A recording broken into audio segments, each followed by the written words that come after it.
and an end to war and violence, poverty and hunger, inequality and oppression, an end to greed and cruelty, pandemics, famine, droughts,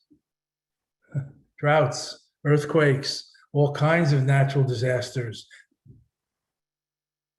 May we all be free from fear, harm, anger, danger, anxiety, and insecurity. May we better prepare ourselves for the natural calamities that may befall us all. And may we all together complete this glorious spiritual journey, one beloved community, one circle, one sangha, one satsang, one family, all the way home. Homage to the Buddha, the light, the divine, the beauty in your seat, the Dharma in your seat. Don't overlook them.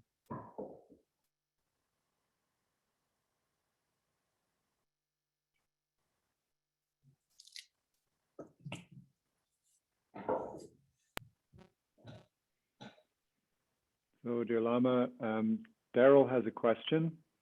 I usually don't hear forgiveness mentioned in Buddhism and would be grateful if you could talk more about it, including any practical tips you have. I hear you, Daryl. That's very sharp of you to notice that. And I've been saying that for years, but nobody cares. Because we religionists keep reciting by rote, these catechisms that we have, whether we've left the religion of origin or not. And, it would be good to think about the implications of some of these things. Of course, forgiveness is part of all the spiritual traditions. It's not emphasized in Buddhism that much because Buddhism is a non-theistic tradition, but it comes up in many ways, like confessing and acknowledging one's faults if you're a monk or a nun on every full moon and new moon, and being accepted or re-embraced, dare I say forgiven, because that's not the word that's used in the old tradition, by the community and the leaders. You notice I'm not saying by the Buddha, because that's not the Buddha's job. There's no Buddha separate from us to do that. So it's more about asking forgiveness or acknowledging your faults or defects or naughty actions and so on, and forgiving yourself and being accepted again, re-accepted into the community of pure seekers and practitioners. We practiced in Tibetan Buddhism the Bodhisattva Purification Prayer, and there's a great deal of what they call confession, but I think it's best translated as acknowledgement, acknowledging our weaknesses or faults or defects or unwholesome actions or states of mind and so on. And that's where the forgiveness and purification comes from, by regretting and repenting and re-examining and vowing not to do again. Those are the four powers of purification and forgiveness in Vajrayana Buddhism. If you're just sorry you did something, but you don't stop doing it, it doesn't help very much. So there's four powers or four parts to this about repenting and regretting and whatever I said. And the fourth one is vowing not to do it again. 3 we'll have to do. Yes. So it's very astute of you to notice that about forgiveness. Now, of course, and especially talking in English today in the postmodern world where we're so supposedly psychologically astute, we have to admit that probably self-forgiveness is the most important or huge part of this, unless we're theists. And then you could say, it's important to make your peace with God. But as Ralph Waldo Emerson said on his deathbed, when many of them were his followers, said, "Have you made your peace with God?" He said, was not aware that we had quarreled. So you see what I'm saying about like self-acceptance and self-forgiveness by this first of the American transcendentalist philosophers, really the first American philosopher. So if we can't forgive and accept ourselves, it's very hard to forgive and accept others. Love ourselves, hard to love, without loving ourselves, hard to love others, although we may go through the motions. But genuine love and all of these Panacean qualities, which go all the way, which penetrate to the core right now, are right there. If we can practice any of them, we sort of embody all of them. Like love obviously includes all, and great compassion includes all, selfishness and generosity and everything. So whatever our specialty is, or whatever, like Buddha family we're in, as they say, or whatever your like archetype is, or if you're the emotional devotional type, or the rational philosophical type, or the physical yogi type,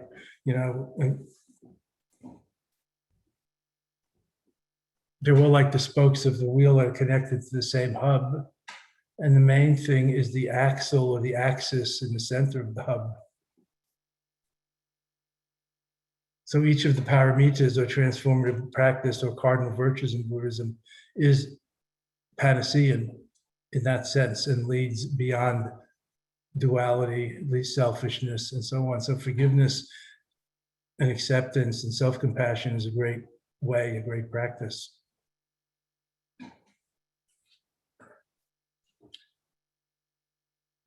From the practice point of view, you could look into the Bodhisattva practices.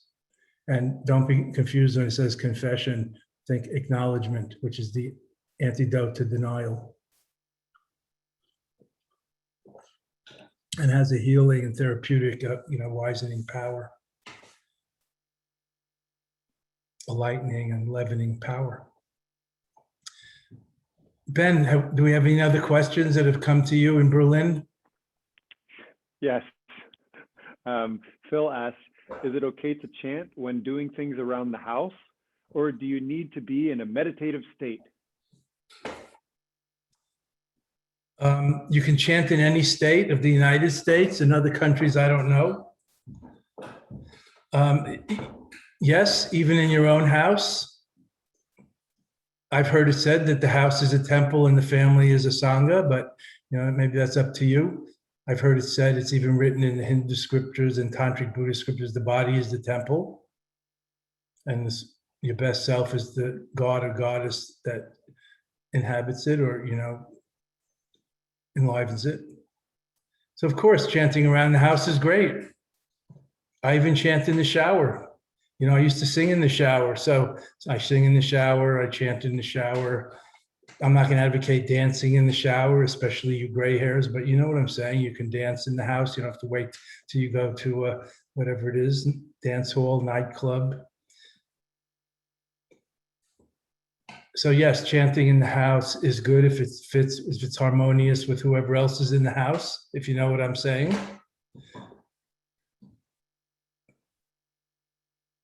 I would add, you can do it outside also. You can do it while you're driving if it's not a distraction. You don't want to be reading a chant while you're driving, but chanting while driving or listening to chants. There's a lot of good recordings you can listen to. I used to learn that way and memorize stuff. And I like listening to sacred music in my car. Some people do it with what used to be called a Walkman while you walked or exercised. I guess today they have it streaming through podcast or EarPod or head or something. So yes, why not make every breath a prayer and every place you are sacred? Why not? Now, if we were going to ask a further question, and it's really not my job to ask, but just to prime the pump, people have asked, well, can you count, if you're counting the number of mantras or chants that you're doing, do they count if you're doing it while you're doing other things? That's a good question. I guess it depends on how much attention you bring to bear, or, attention and intention is the active agent, not what your body and your tongue is doing, probably. And whatever we do, every single word, thought, intention, deed, counts. So if you count it for your practices, your recitation, your mudra, whatever, that's kind of up to you and you're a spiritual director, let's say.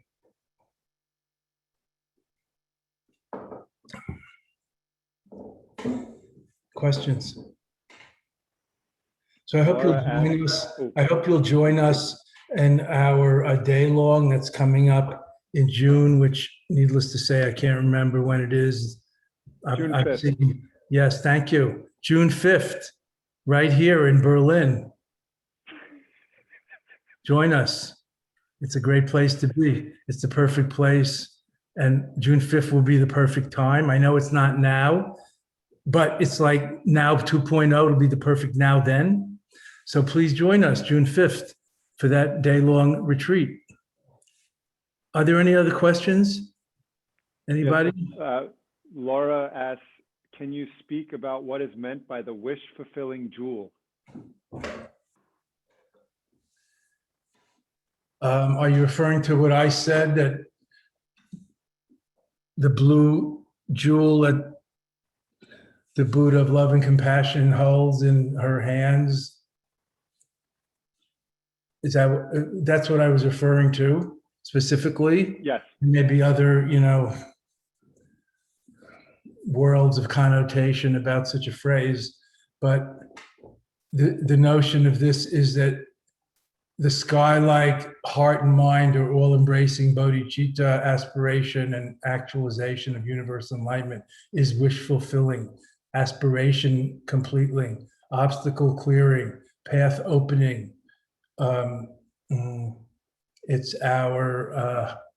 it's the code by which we live by, or it's the mission, it's our purpose, it's our mission in life, as a bodhisattva, as a spiritual social activist, as an awakener, as a bodhisattva.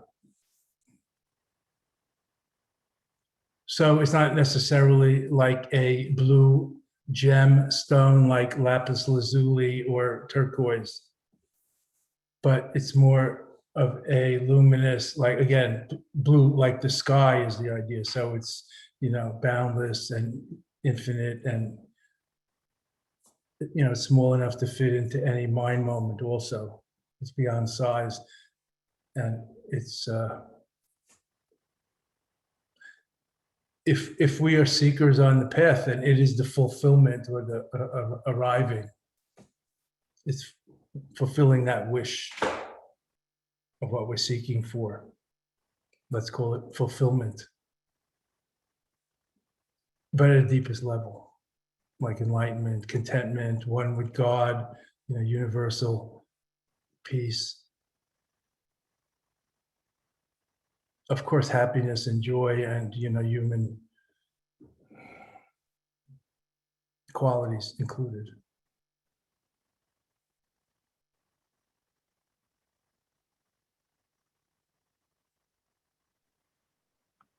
Chintamani chakra. It's called the wheel of wish fulfilling jewel, a preciousness, I think. Yeah. It's like a wheel of wish fulfilling. It's continually turning, like the sun, like the cosmos, like the earth. Whatever your images of continually turning, it's like continually radiating or active. That's the idea.